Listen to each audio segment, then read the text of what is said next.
Welcome to Wild Bearings Outdoors. I'm Sam Johnson. And I'm Chris Sloan. We're your Wild Bearings Outdoors host, where each episode we'll take you to one of our bucket list locations where the scenery's beautiful, the history's interesting, and the fly fishing amazing. This episode, we're headed into the mountains of North Georgia to the legendary Soque River. This river is one of the most coveted and protected fly fishing destinations in the southeast, and home to some truly huge rainbow and brown trout, some getting as big as Nimitz-class aircraft carriers. Wow, now that is big, Chris. And to make this episode even more interesting, we're inviting our friend and country music artist Chad Brock to come down from Nashville to fish the Sequoia with us.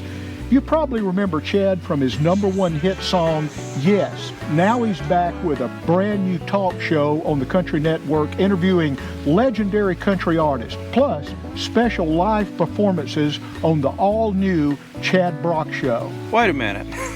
Chad's a Nashville Flatlander, grew up bass fishing. He's a country music star and host of the Chad Brock Show. He even wrestled professionally for several years. He may be able to wrestle a 250-pound man to the floor and sing a #1 country song, but can he wrestle a 5-pound mountain trout into a net on one of the most challenging trout streams in North Georgia? That's the question. That's a good question, too.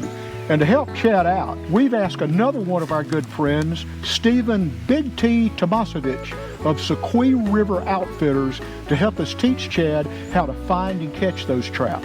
There's no doubt Big T can do that. And throughout the day, we'll learn about the rich history of the Sequoia watershed, such as the Native American and settler influences, the gold fever that gripped the area in the early 1800s, and the local culture and attractions of the area. Come along with us on this episode of Wild Bearings Outdoors as we help country music artist and talk show host Chad Brock find and catch a trophy trout on the Sequoia River in the North Georgia mountains.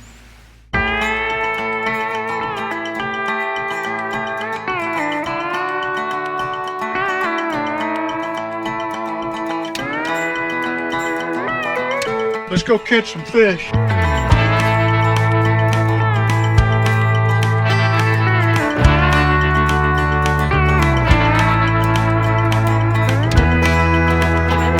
much fishing have you done? Let me explain something.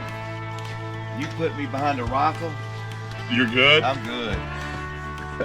You put me next to one of these things, I'm not sure which end to go.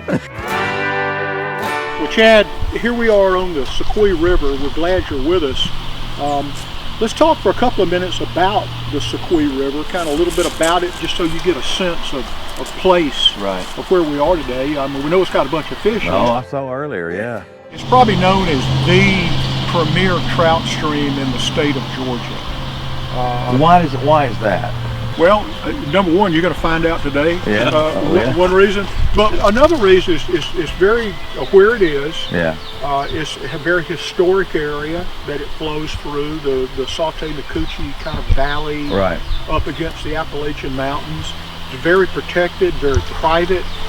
There's not much of this river that's public, or at least the trout fishing area.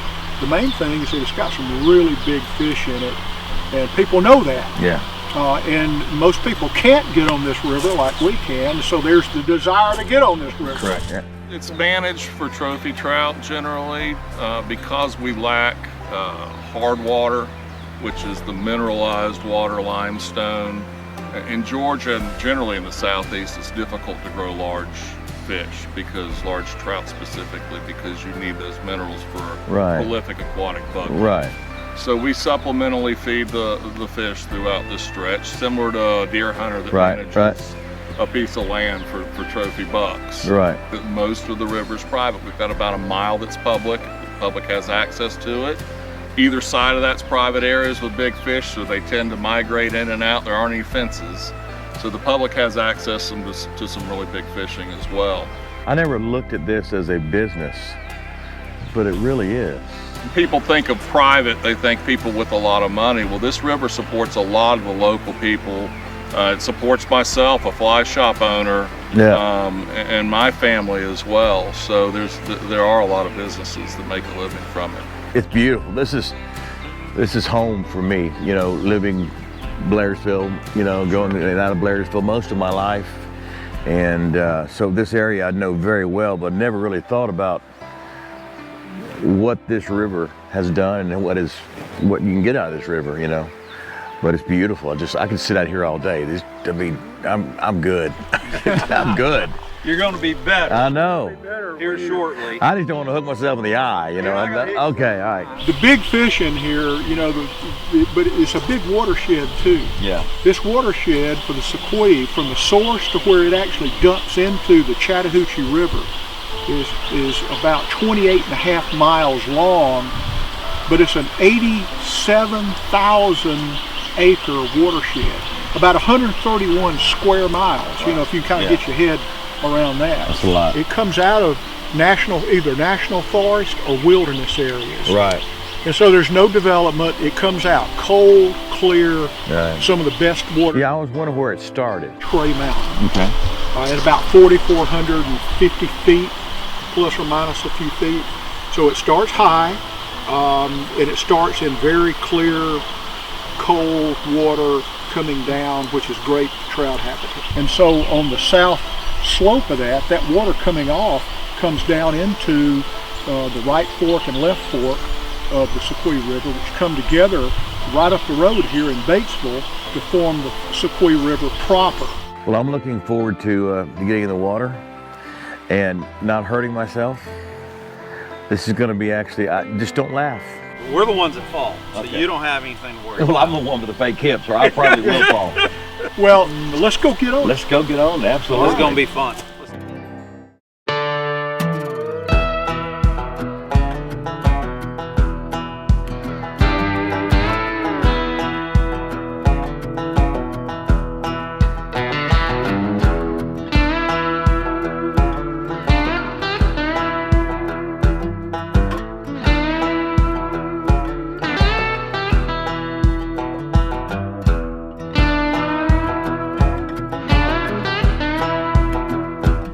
And come straight over top that way.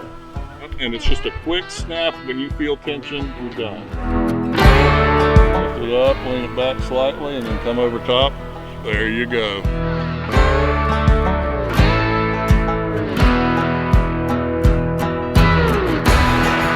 Yes, sir. Yes, sir.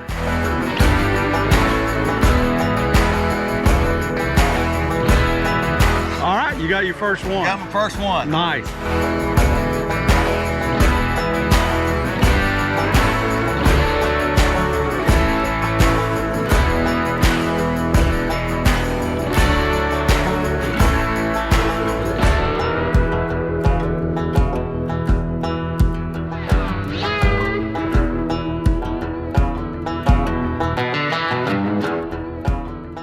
There's the smallest fish of the day. But he's feisty, man. Look at him. Look at that little boy.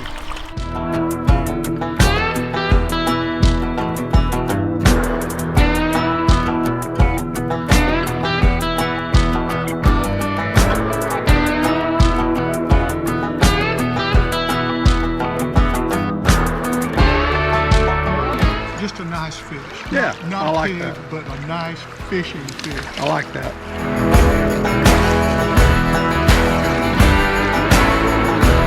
Oh, little boy. Thank you.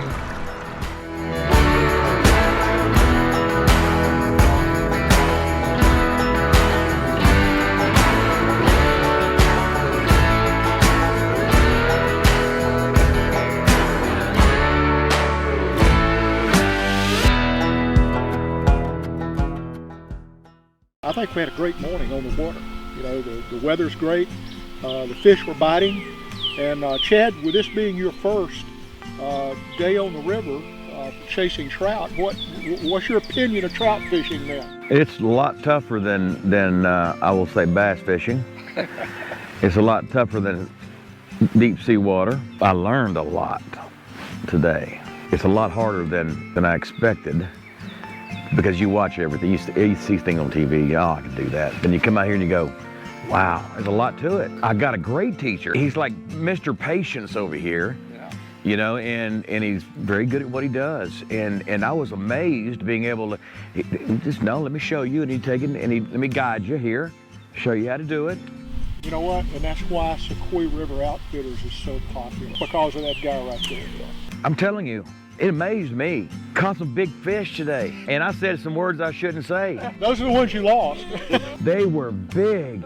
I wanted more. Talons weren't already gripped on you before that. They were after that. You never get used to that. No. You never jade to the take of a big fish like that. No. It's exciting every single time. You know, I tell you, I look at the outdoors, you know, whether it's hunting or fishing or whatever, and I thoroughly enjoy myself. There's a reason people like this river and want to come to this river, because the fish, because it's just a fun place to come. There's just so much history here. You know, been settlers and people coming in here, you know, for the last, 500 to 600, 700 years into this valley right here. But it wasn't just the Cherokee Indians. It was the Muskogees, which were primarily made up of, the Creeks and several other nations that made up the Muskogees. But they all would meet in what we call now Saute Nacoochee Valley, right below Helen, and they would trade. Even the white men, the settlers, would come and trade with them, because these people would come for hundreds of miles. It's just steeped in history, and Saute Nacoochee is just, is a really, really famous area. Well, where's that name come from? Saute was a name that the Muskegans Indian nation gave to their people, and it meant basically raccoon people. Nacoochee was also a Muskegon word that had been Anglicized, that means bear. So, raccoon bear. I thought it was an Alan Jackson song for a while.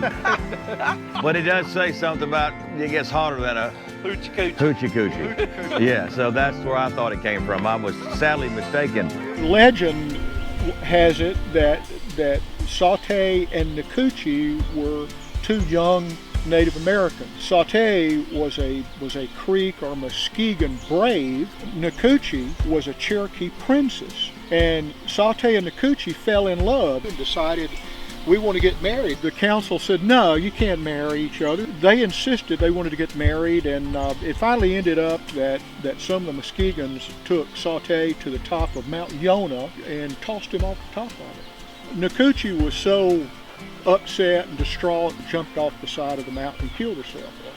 And so that's the legend of how the name got attached to that area. Well, it's a big gold area too. Yeah. It is. So it is there's a lot of gold. It is. But before that, the mound people were here.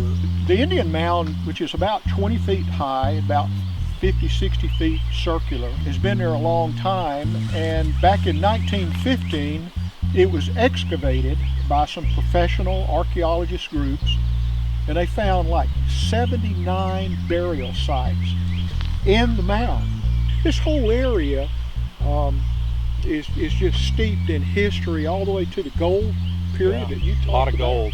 Just below here, about 15 miles, was the first major gold rush in the eastern half of the United States. The biggest gold now is right behind us, called the Soque River. I think we got to go find, this next place we're going to go is the Mother Lode.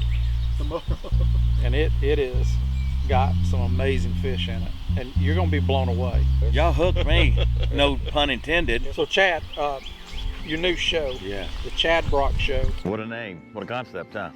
The Country Network. And the show is awesome. I mean, if you haven't seen Chad's show, Colonel West was on, and Neil McCoy. Neil, and I've had Andy Griggs and Mark Will. I've had a bunch. Tell us a little bit about kind of the general, how did it come together, and the general theme of your show? The whole process started years ago, to be honest, when the national network went away. The Ralph Emery show, everybody used to love to tune in to watch Ralph Emery and who he was going to have on, and the whole 9 yards, and it was sold, and it went away. We started the network by doing something that nobody did anymore, is playing videos. And so it went through some different hands over time, and it was bought out by a group of guys that I know very well. And they called me one day and said, hey, we just bought the network. We want you to do a show on it. Understand that you started it? And I said, yeah. We've just done the 30th episode. Yeah, wow. and it is going great. It's filmed in Fort Worth, Texas, and in Nashville. We're conservative. We take it like that. We talk about country music. I have some very cool episodes that you have not seen yet, where I'll talk to Jeff Bates about his addiction and his testimony and things like that aren't usually talked about. I don't like to go to the normal little channels or tell me about your next song. Let's talk about what's going on in your world and how'd you get from point A to point B. And it's great little kind of fireside chats, you know. It's very interactive and very laid back. And I try to take what I call the Tucker Carlson technique. I ask a question and I shut up and I listen. From there you can learn a lot about asking the next question. You let them talk, and then you can either have another question from his conversation, her conversation, or whatever. And so I try to take that kind of a process. Well, it's really well done, and we've enjoyed it, obviously. And of course, getting to sit here with you has been amazing. Well, we plan on doing a lot with you guys too. So there's lots of things that are happening. You know everyone in Nashville. Just about, yeah. Just about. If you did have a bucket list, of people to interview, or a person that would say, this is my signature interview for my career, who would that be? I had Dolly already. Okay. And I had Dolly's nails on top of my bald head. So that's hard to beat. It would probably be a sitting president of a conservative nature. That's who I'd like to have, because I'd like to ask them the questions that nobody else would, and see if they would answer without giving me a political type answer. Yeah. Tell me what's really going on. What are you thinking? Or that's what I really want to know. Sure. And I'd ask those things with Alan West, and I asked the tough questions to him. We talked about kids and fatherless kids and what needs to go on in this world. Those are the kind of questions that I like to put on people. You do a great job of it, and we have no doubt the Chad Brock Show is going to be a raging success in the future. Good luck with it.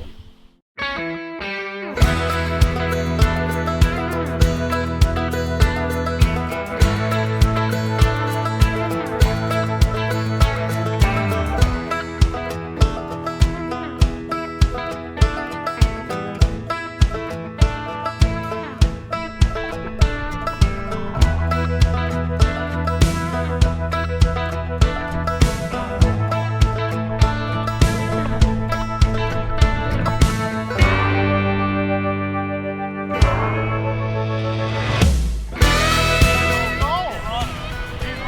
Baby. He's run. Whoa, he's going. Oh! Holy cow, did you see that? Oh my God. Oh, he snapped it.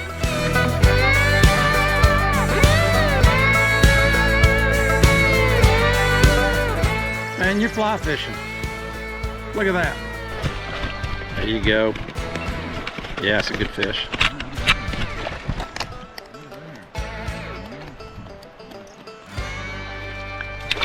Oh, I lost it.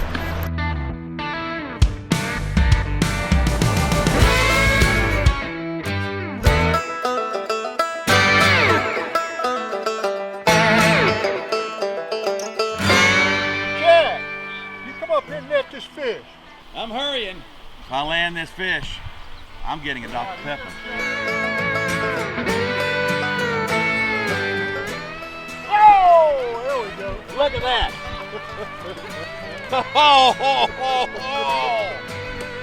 That's a hawk. Look at that.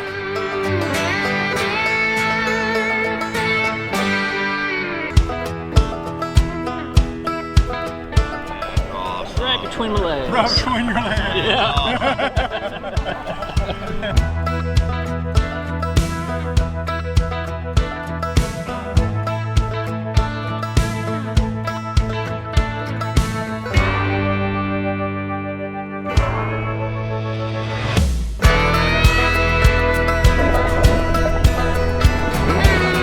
Chad, you having fun yet? Yes, I love this. How big was that fish, Chad? About that big. This is sickening.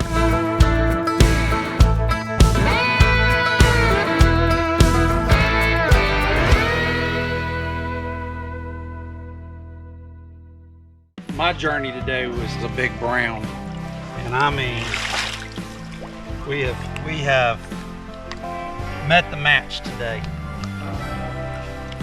Beautiful fish. Look at that guy. All right, we're gonna let you go.